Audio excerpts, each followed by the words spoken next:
उत्तराखंड में प्राथमिक शिक्षक भर्ती जो 2018-19 में निकली हुई थी, तो इसका रिजल्ट यहाँ पे जल्द ही जारी होने वाला है। तो इससे पहले शिक्षा विभाग ने सभी अभ्यर्थियों के डाटा उपलब्ध कराए हुए हैं और यहाँ पे कहा गया है कि जिन अभ्यर्थियों के डाटा में कोई प्रॉब्लम है, नाम में दिक्कत है, उनकी कैटेगरी में दिक्कत है, डेट ऑफ बर्थ में है, उनके टेट के मार्क्स में है, या कुछ भी अगर कोई दिक्कत है तो उन्हें कार्यालय में अपने डॉक्यूमेंट सहित भेजने हैं।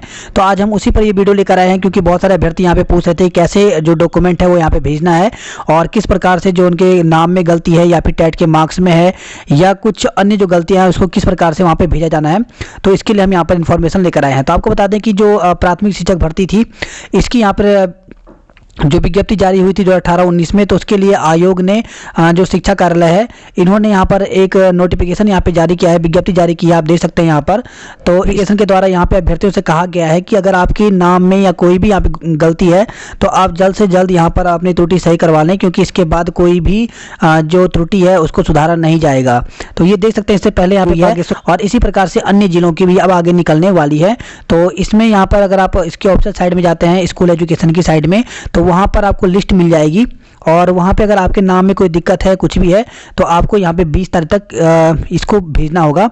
तो ये टिहरी का है, टिहरी में के लिए 20 तारीख तक का समय दिया गया है। यहाँ पे आप देख सकते हैं 20/11 तक स्पीड पोस्ट के माध्यम से आप कार्यालय शिक्षा अधिकारी को ये भेज सकते हैं, अपने प्रत्यावेदन भेज सकते हैं, क्योंकि अगर इस टाइम तक अगर आपने नहीं भेजा तो इसके बाद अगर कोई भी गलती है तो उस पर विचार नहीं किया जाएगा। तो इस प्रकार से पहले यहाँ पर जो गलतियाँ हैं उनको सुधारा जाएगा और उसके तुरंत बाद यहाँ पर रिजल्ट घोषित किया जाएगा।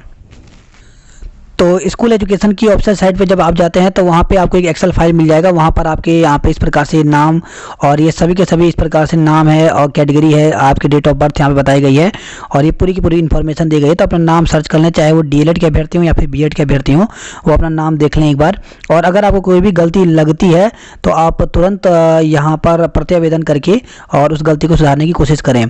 तो चलिए आपको बताते हैं कि अगर आपके नाम में दिक्कत है, डेट ऑफ बर्थ में है या टेट के मार्क्स में है, फादर नेम में है, कैटेगरी में है, तो कैसे आप यहाँ पर आयोग को अपने दस्तावेज भेज सकते हैं। तो देखिए, अगर आपके इसमें कोई भी त्रुटि है, कोई भी गलती है, तो सबसे पहले आपको एक एनवलप लेना पड़ेगा। आप A4 साइज का एनवलप ले सकते हैं, उसमें डॉक्यूमेंट डालने के लिए सही रहता है। और उसके ऊपर इस प्रकार से आपको लिखना पड़ेगा, सहायक अध्यापक प्राथमिक राजकीय प्राथमिक विद्यालय जनपद टिहरी। अब देखिए, जिस जनपद का भी, क्योंकि अभी आगे भी निकलने वाला है, तो जिस जनपद का निकलता है तो आप उस प्रकार से यहाँ पे ले सकते हैं। अगर टिहरी का निकलेगा तो टिहरी, चमोली का निकलेगा तो चमोली, उत्तरकाशी का निकलेगा तो आप उत्तरकाशी यहाँ पर लिख सकते हैं। इसके बाद देखिए, भेजने का एड्रेस क्या है, तो सभी जगह का भेजने का एड्रेस सेम ही है। तो आपका इस प्रकार से आएगा, कार्यालय जिला शिक्षा अधिकारी प्रारंभिक शिक्षा टिहरी। आप जैसे यहाँ पर बाई चांस इसके बाद जो है उत्तरकाशी का निकलता है तो आपको यहाँ पे लिखना पड़ेगा, कार्यालय जिला शिक्षा अधिकारी प्रारंभिक शिक्षा उत्तरकाशी। और आपको पिन कोड जो है वो यहाँ पे देख लेना पड़ेगा। पिन कोड आपको गूगल में भी आसानी से मिल जाएगा। तो पिन कोड यहाँ का ये है 24/9/001। तो इस प्रकार से यहाँ पे पिन कोड आपको लिखना पड़ेगा। अब फॉर्म में आपका नाम आ जाएगा, यहाँ पर आपका नाम क्या है, आपका एड्रेस, और इस प्रकार से आपको स्पीड पोस्ट के लिए ये भेजना पड़ेगा। अब देखिए, इसमें डॉक्यूमेंट क्या लगाने पड़ेंगे। तो माना कि अगर आपके नाम में कोई दिक्कत है तो आप 10वीं का सर्टिफिकेट लगा सकते हैं। लेकिन देखिए, इसके साथ ही हम यहाँ पर बात करेंगे कि उन्हें किस प्रकार से पता चलेगा कि आपका नाम ही गलत है। अगर आप 10वीं का लगाते हैं तो उनको ये भी हो सकता है कि कहीं आपकी डेट ऑफ बर्थ ना हो। तो इसके लिए एक छोटा सा आप एप्लीकेशन लिख सकते हैं। इससे बहुत ही आसानी होगी उन्हें ये पता करने के लिए कि वास्तव में आपका नाम में दिक्कत है, डेट ऑफ बर्थ में दिक्कत है। वैसे आपको बता दें कि जो शिक्षा विभाग है उसने ये नहीं कहा है कि आप एप्लीकेशन भेजिए, लेकिन ये हमने केवल आपके सहूलियत के लिए यहाँ पे बताया कि ताकि उनको बहुत आसानी हो जाए आपके जो गलती है उसको पकड़ने के लिए।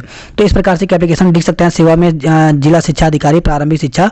अगर नई टिहरी का तो नई टिहरी, जैसा हमने आपको बताया कि अगर अन्य जिलों का निकलता है, उत्तरकाशी का निकलता है, पिथौरागढ़ का निकलता है, चमोली या फिर रुद्रप्रयाग कहीं का भी निकलता है, तो आप यहाँ पे नाम केवल चेंज कर सकते हैं। विषय में आ जाएगा आपका राजकीय प्राथमिक विद्यालय में सहायक अध्यापक अध्यापिका के रिक्त पदों के आवेदन पत्र में त्रुटि सुधार हेतु। तो महोदय, इस प्रकार से लिखना पड़ेगा आपको। निवेदन इस प्रकार से है कि राजकीय प्राथमिक विद्यालय में सहायक अध्यापक की 2018-19 में निकली विज्ञप्ति का कार्यालय द्वारा जो डाटा वेबसाइट पर उपलब्ध कराया गया है उसमें मेरा नाम, अब देखिए, अगर आपका नाम है तो नाम, डेट ऑफ बर्थ गलत है तो आप डेट ऑफ बर्थ लिख सकते हैं। किसी का अगर टेट में मार्क्स कम है तो वो लिख सकते हैं, या फिर अगर किसी कैटेगरी में कोई दिक्कत है तो वो यहाँ पर लिख सकते हैं, और इसको हाईलाइट कर दें या ब्लैक पेन से अंडरलाइन कर दें, ताकि उनको यहाँ पर देखते ही पता चल जाए कि आपने जो फॉर्म भरा है उसमें क्या गलती है। तो यहाँ पे लिखा गया गलत पाया गया है, अतः मैंने संबंधित दस्तावेज संलग्न कर दिए हैं, आपसे अनुरोध है कि उक्त त्रुटि को सुधारने की कृपा करें। तो ये बहुत ही आसान हो जाता है जब आप इस प्रकार से एक एप्लीकेशन भी साथ में डाल देते हैं। उन्हें केवल कुछ भी पता नहीं करना पड़ेगा, केवल जैसे ही आपका फॉर्म खोलेंगे और यहाँ पर जैसे यहाँ पर आपका जो हाईलाइट किया हुआ है नाम, डेट ऑफ बर्थ, तो डायरेक्ट आपके उसी चीज़ पर जाएंगे और आपको देख लेंगे कि वो चीज़ है। क्योंकि आपको बता दें कि अगर आपके डेट ऑफ बर्थ गलत है और आपने अगर 10th का लगाया उसमें मार्कशीट डेट ऑफ बर्थ के लिए, और अगर इस प्रकार से केवल आप फॉर्म के साथ इस प्रकार से केवल डाल देता है, तो उन्हें इस प्रकार से पता नहीं चल पाएगा कि आपके नाम में ही गलती है या फिर डेट ऑफ बर्थ के लिए भेजा है आपने। तो इससे एक आसानी हो जाती है। तो आप इस प्रकार से एक एप्लीकेशन भी यहाँ पर लिख सकते हैं, और साथ ही आप जो है डॉक्यूमेंट हैं वो आप डाल करके, और आप जो है यहाँ पर जो हमने एड्रेस बताया हुआ है इस पर आप समय रहते भेज सकते हैं। तो ये उन अभ्यर्थियों के लिए जो लगातार यहाँ पे कमेंट करके पूछ रहे थे कि एड्रेस क्या है, कैसे भेजना है, तो उन अभ्यर्थियों के लिए काफ़ी हेल्पफुल होगा।